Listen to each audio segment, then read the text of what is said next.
Bonjour tout le monde, donc je viens de voir qu'il y a Ra, donc Ra le vieux jeu de 99 de Knizia, qui est relancé là sur GameFound pour une nouvelle réédition par 25th Century Games, illustrée par Ian O'Toole sur cette version, qui a l'air très jolie. Et donc il y a un vieux jeu, un vieux très bon jeu, qui a déjà une réédition et qui a un choix de réédition encore.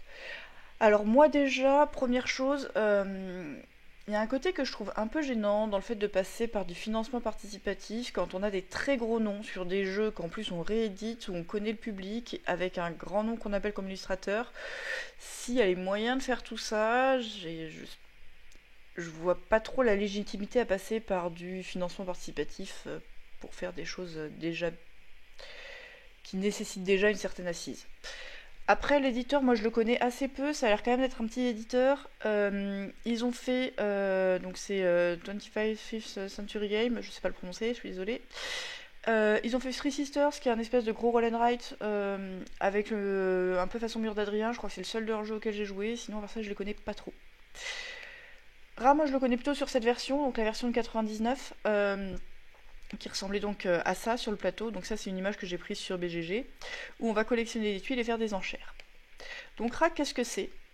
C'est un jeu d'enchères et de stop ou encore.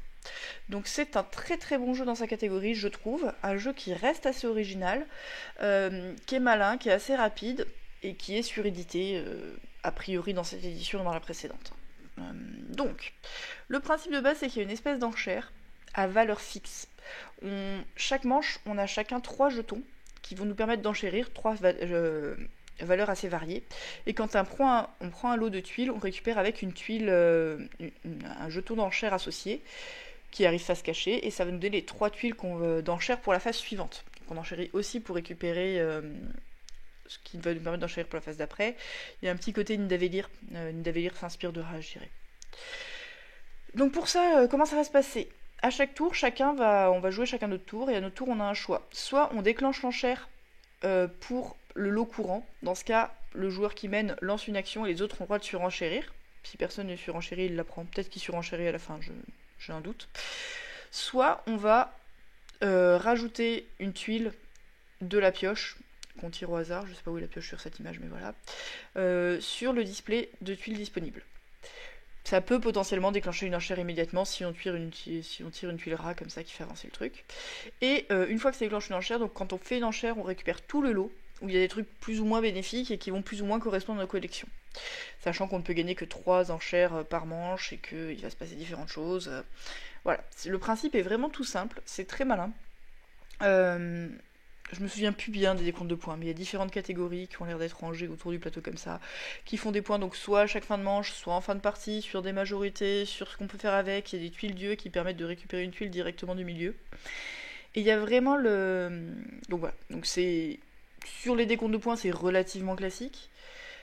Il y a un truc qui est vraiment très malin, c'est la manière de mêler le stop ou encore au jeu d'enchères.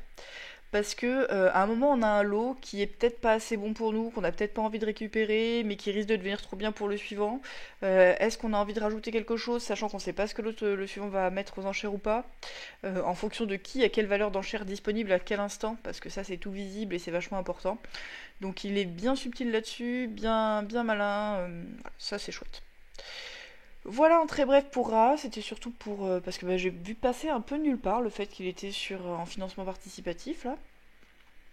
Donc Ra de cette ancienne édition réédité sur GameFound actuellement. Voilà, salut.